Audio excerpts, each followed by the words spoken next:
কারোর কাছে ঠকে যাবার পর মনে খুব কষ্ট হয়। সেই ব্যথা যত বাড়ে তার ওপর রাগও তত বাড়ে। প্রতিশোধ নিতেও ইচ্ছা হয়, মন না চাইলেও হয়। মানুষ তো। এসো, আজ এর থেকে মুক্তির উপায় খুঁজি। আচ্ছা, সত্যি করে বলো তো, তোমার চোখের সামনে সে যদি কঠোর শাস্তি পায়, কষ্ট হবে না তোমার? ভালোবেসেছিলে তো তাকে, আজও বাসো। ভোলার চেষ্টা আমরা তাকেই করি যাকে ভোলা যায় না। তোমার তো কোনো দোষ নেই, তাহলে নিজেকে কেন এত কষ্ট দিচ্ছ? এসো, আজ মন থেকে তাকে ক্ষমা করে দাও।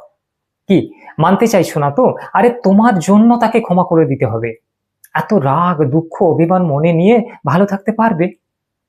এত নেগেটিভ এনার্জি থাকলে অসুস্থ হয়ে পড়বে তো তুমি। বাঁচতে হবে তো তোমাকে। মনে রেখো, রেহাই কারো নেই। হিসাব মিলিয়ে যেতেই হবে সবাইকে।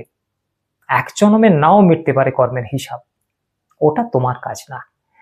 এসো, শান্ত হয়ে বসে চোখ বন্ধ করে দেখো, সে তোমার সামনে দাঁড়িয়ে।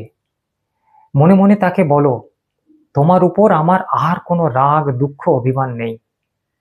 আমি মন থেকে তোমায় ক্ষমা করে দিলাম।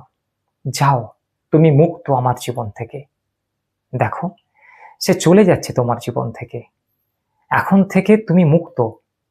অনেক হালকা লাগছে, অনেক। তুমি তো অনেক বড় মনের, তুমিই পারো ক্ষমা করে দিতে।